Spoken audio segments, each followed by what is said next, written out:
പശു മാടിക്ക് വെക്കുന്ന തീറ്റപ്പുല്ലില്ലേ, തീറ്റപ്പുല്ല് ഇങ്ങനെ അപ്പച്ചൻ അടുക്കി വെക്കുവാണ്. ഇവിടെ വെക്കുവോ?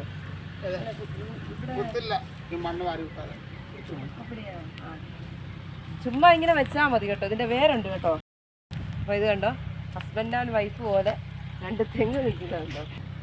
അപ്പൊ ഇത് കണ്ടോ, തെങ്ങ് ഇങ്ങനെ നിൽക്കുന്ന, ഇങ്ങനെ ഇതിന്റെ ഇടയിലേ ഇങ്ങനെ ഊഞ്ഞാല് പോലെ കെട്ടിയാലേ നല്ല രസമായിരിക്കും. തൊട്ടടുത്ത് തന്നെ കണ്ടമുണ്ട് കേട്ടോ.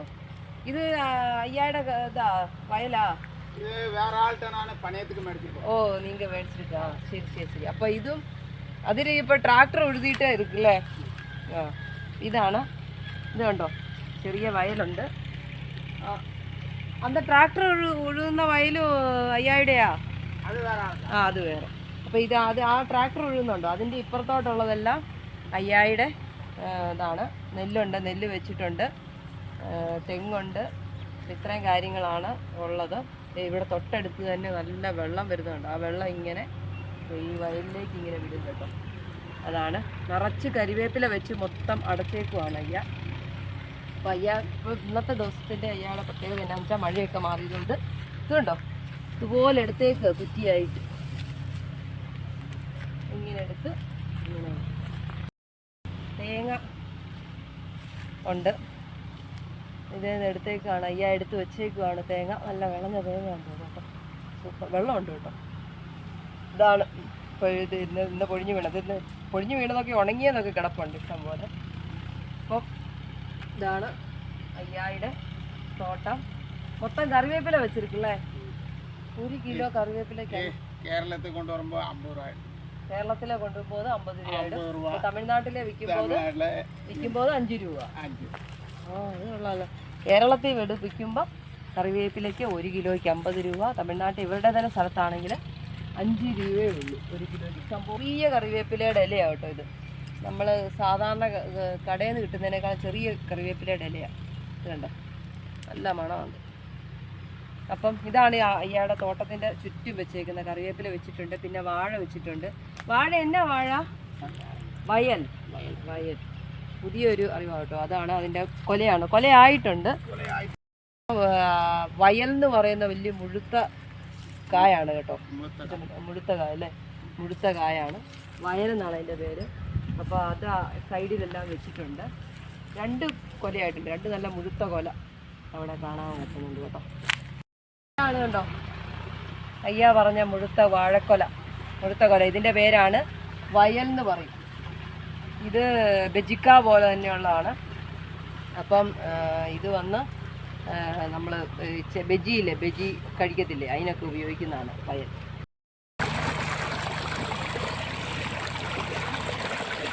നല്ല വെള്ളമാണ്.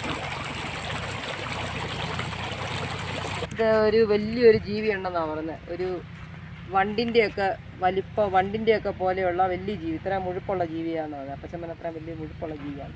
ആ മുഴുപ്പുള്ള ജീവി ഇങ്ങനെ വന്ന് ഈ തടിയേലെല്ലാം വന്ന് കിഴുത്ത ഉണ്ടാക്കി ഇങ്ങനെ പോടുണ്ടാക്കും. അങ്ങനെ ഈ മരത്തിൻ്റെ എല്ലാ തെങ്ങിൻ്റെയും ചോട്ടിൽ ഇങ്ങനെ വലിയ വലിയ പോടുകളാണ്. അത് മനുഷ്യനെ വരെ ഉപദ്രവിക്കുകയും കടിക്കുകയൊക്കെ ചെയ്യുന്ന ഒരു സൈസ് വണ്ടാന്നാണ് പറയുന്നത്. വലിയൊരു ജീവിയാണ്, വലിയ മുഴുത്തൊരു ജീവി. അങ്ങനെ ഈ തെങ്ങിൻ്റെ പരിപാടിയെല്ലാം അതോടെ പോവും.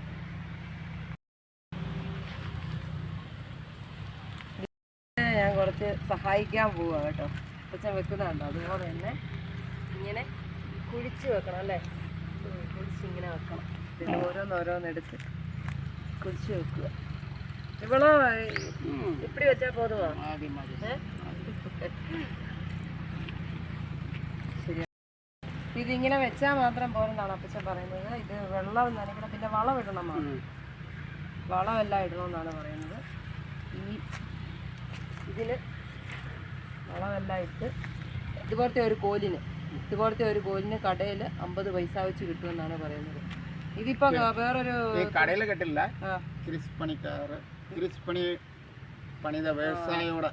ഈ ഫാർമേഴ്സിന്റെ ഒക്കെ വീട്ടിൽ പോയിട്ട് അവർ ഇത് വ്യവസായം ചെയ്യുന്നുണ്ട്. അതായത് അവരിത് കൃഷി ചെയ്യുന്നവരുണ്ട്.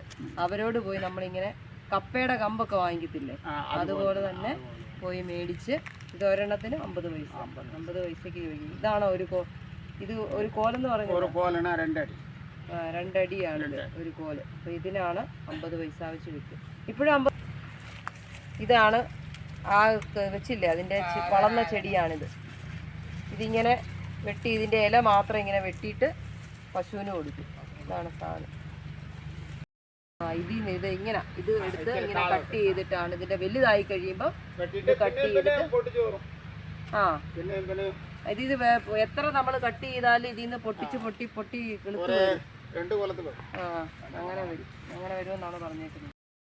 ഈ തെങ്ങിൻ്റെ എല്ലാം മൂടി ഇങ്ങനെ കിഴുത്ത വന്നത് കണ്ടോ, ഇത് പോട് പിടിച്ചു പോവാണ്. അതുകൊണ്ട് തന്നെ തേങ്ങ ഒന്നും ഇല്ല, തേങ്ങയൊക്കെ വളരെ കുറവാണ് തെങ്ങയിൽ.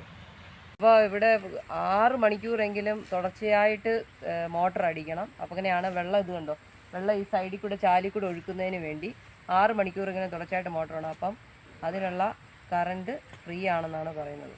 അതുകൊണ്ട് 6 മണിക്കൂർ ഓടിക്കാൻ പറ്റും.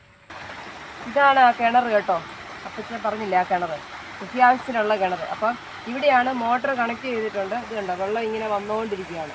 6 മണിക്കൂർ ഈ മോട്ടർ കണ്ടിന്യൂസ് ആയിട്ട് ഇങ്ങനെ അടിക്കും. അങ്ങനെ ഈ വെള്ളം നേരെ കണ്ടത്തിൻ്റെ ആ സൈഡിലോട്ട് പോകും. ആവശ്യമുള്ള കൃഷിക്ക് ആവശ്യമായിട്ടുള്ള വെള്ളം ഒരു 6 മണിക്കൂർ ഇങ്ങനെ ഒഴുകിക്കൊണ്ടേയിരിക്കും. കണ്ടത്തിലും മറ്റാവശ്യങ്ങൾക്കും ഉള്ള വെള്ളം ഇങ്ങനെ പൊയ്ക്കൊണ്ടിരിക്കും.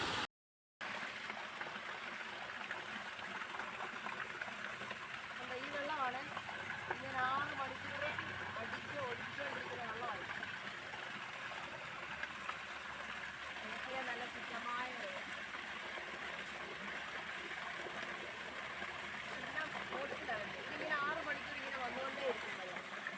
ആ വെള്ളത്തിൽ നിന്ന് വരുന്ന ആ ഫോഴ്സിൽ നിന്ന് വരുന്ന വെള്ളം കണ്ടോ, ഇഷ്ടംപോലെ എന്നാ വെള്ളമായത്. അപ്പം ഞാൻ കാല് ചവിട്ടിയോണ്ടാ കേട്ടോ ഇങ്ങനെ കലങ്ങിയിരിക്കുന്നത്. നല്ല കണ്ണുനീർത്തുള്ളി പോലുള്ള വെള്ളം. ഈ വെള്ളമാണ് ഈ തോട്ടത്ത് മുഴുവൻ നനയ്ക്കുന്നത്. ഇങ്ങനെ 6 മണിക്കൂർ ഈ വെള്ളം തന്നെ ഇങ്ങനെ ഒഴുകും. വലിയ നമ്മുടെ ആറ്റിലൊക്കെ വെള്ളം ഒഴിക്കുന്ന പോലെ നല്ലോണം വെള്ളം ഇങ്ങനെ പോകുന്ന പോലെ വെള്ളം ഒഴിക്കത്തില്ലേ, അതുപോലെ ആറ്റിക്കൂടി ഇങ്ങനെ വെള്ളം പോത് കണ്ടോ. ഇതാ സംഭവം, ഇങ്ങനെ അങ്ങ് പോവും. ഈ തെങ്ങയിൽ കണ്ടോ ഇങ്ങനെ തുണി കെട്ടിയേക്കുന്നത്, സത്യം പറഞ്ഞാൽ മാന്ത്രികമാണിത്.